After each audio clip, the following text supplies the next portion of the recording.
कर दिया गया है। इसके अंतर्गत झारखंड राज्य में 2 फेजेस में निर्वाचन की प्रक्रिया को पूर्ण किया जाएगा।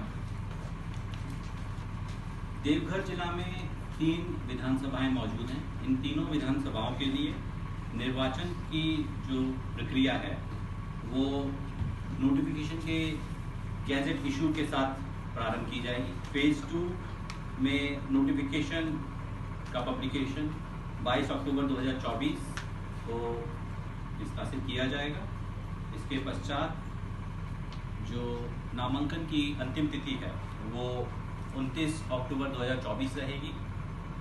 नामांकन की स्क्रूटिनी की जो तिथि है वो 30 अक्टूबर 2024 और कोई भी कैंडिडेट यदि अपना नामांकन विड्रॉ करना चाहते हैं तो उसकी तिथि 1 नवंबर 2024 रहेगी।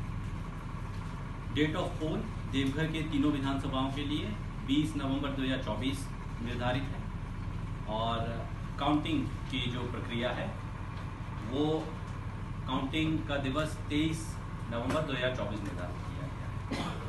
पूरी निर्वाचन प्रक्रिया 25 नवंबर 2024 से पहले पूर्ण करने का भारत निर्वाचन आयोग के द्वारा डायरेक्शन प्राप्त हुआ। आपने जैसा देखा होगा कि भारत निर्वाचन आयोग के द्वारा जो आज प्रेस वार्ता की गई उसमें भारत निर्वाचन आयोग ने बताया कि उनका फोकस किन किन मुख्य बिंदुओं पर रहने वाला है। इसके बारे में मैं भी आपको जानकारी देना चाहूँगा। सर्वप्रथम आपको ये बता दें कि जो टोटल पॉपुलेशन है हमारे ज़िले में उसके अनुसार जो टोटल इलेक्टर्स अभी हमारे पास में रजिस्टर्ड है वो संख्या 11,20,613 है और जेंडर रेशो 921 है। साथ में ईपी रेशो जो है वो 61.05 है। इस पूरे निर्वाचन प्रक्रिया में जो फोकस हम लोग करने वाले हैं एज डिस्ट्रिक्ट इलेक्शन ऑफिसर और जिला की पूरी निर्वाचन मशीनरी जिस चीज़ पे फोकस करेगी वो रहेगा free, fair, participative, accessible, inclusive and safe elections. और साथ साथ में वोटर टर्नआउट को बढ़ावा देने के लिए हमारी प्राथमिकता रहेगी। मैं आपको ये भी बताता हूँ कि आज भारत निर्वाचन आयोग के द्वारा जैसे ही घोषणा की गई है तो मॉडल कोड ऑफ कंडक्ट लागू हो चुका है, एमसीसी लागू हो चुका है। एमसीसी आप जानते हैं कि सभी पॉलिटिकल पार्टीज जितने भी इलेक्शन मशीनरी में जुड़े हुए कर्मी लोग हैं उन सब पे लागू होता है और एमसीसी का मुख्य उद्देश्य ये है कि सभी कैंडिडेट्स को, सभी पॉलिटिकल पार्टीज को एक लेवल प्लेइंग फील्ड मिले। इस दौरान 2024 विधानसभा निर्वाचन के दौरान देवघर जिले में हमारा ये प्रयास रहेगा कि हम लोग maximum participation of vulnerable groups like PWDs, transgenders and sex workers इनको प्राथमिकता देंगे। सभी पोलिंग स्टेशंस पे हमारे यहाँ पे एश्योर्ड मिनिमम फैसिलिटीज़ की सुविधा उपलब्ध रहने वाली है।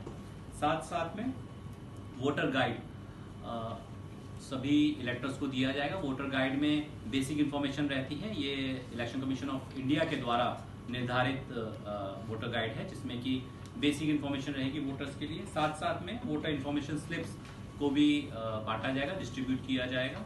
वोटर इन्फॉर्मेशन स्लिप्स में वोटर का फोटो नहीं होता है लेकिन उनकी बाकी जो जानकारी, किस पोलिंग स्टेशन पे उनका नामांकन, उनका रजिस्ट्रेशन है, साथ साथ में उनका नाम क्या है, उनका एज कितना है, ये सब उसमें रहता है। इसके अलावा इस बार इलेक्शन कमीशन ऑफ इंडिया एक नया प्रयास करेगा, वो है ब्रेल VIS, यानी कि ऐसे हमारे इलेक्टर जो कि विजुअली स्पेशली एबल्ड हैं उनके लिए ब्रेल VIS की भी सुविधा इलेक्शन कमीशन ऑफ इंडिया के द्वारा की जाएगी।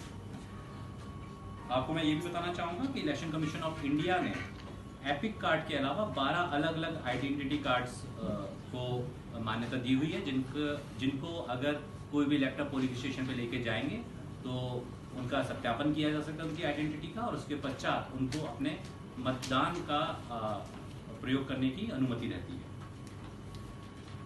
जितने भी हमारे यहाँ पे पोलिंग स्टेशंस हैं देवघर जिले में टोटल 1245 पोलिंग स्टेशंस हैं। इनमें किसी भी पोलिंग स्टेशन पे 1500 से ज़्यादा इलेक्टर्स नहीं रजिस्टर्ड हैं। सभी पोलिंग स्टेशंस में 1500 से कम इलेक्टर्स मौजूद रहेंगे और यहाँ पे सभी इलेक्टर्स का ध्यान दिया जाएगा कि वो सुचारू रूप से कतारबद्ध तरीके से भयमुक्त होकर अपने मतदान का प्रयोग कर सकेंगे।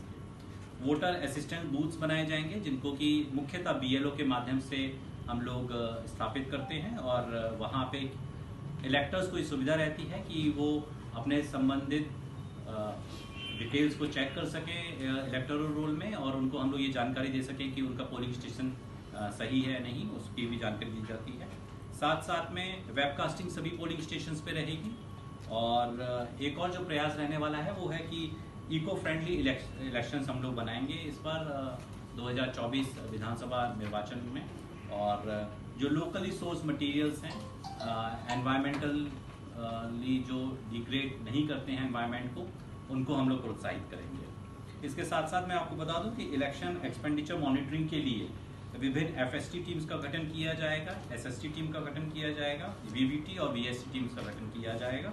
इनकी भी मैं आपको एक्चुअल जो इनकी संख्या है उसके बारे में भी आपको बताना चाहूँगा। टोटल जो हम लोगों ने अभी नई VST टीम्स का गठन किया है और अभी हमारे यहाँ पर संचालित हो जाएंगी, ये टोटल 33 VST टीम्स हैं, FST टीम्स हैं, 12 VST टीम्स हैं, 39 SST टीम्स हैं और 6 VVT टीम्स को हम लोगों ने निर्धारित किया है।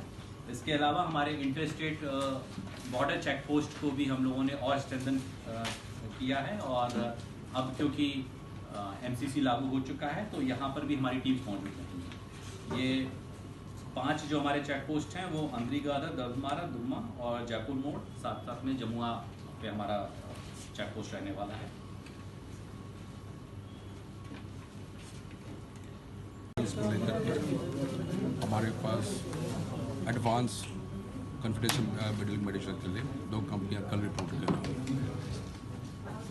ये दोनों कंपनियों का काम रहेगा नित्य पब्लिक में, आम नागरिक में सुरक्षा की भावना पैदा करने हेतु कॉन्फिडेंस बिल्डिंग मेजर के तहत CBM के तहत आवश्यकता अनुसार हम लोग रूट मार्चेस कराएंगे या पेट्रोलिंग कराएंगे।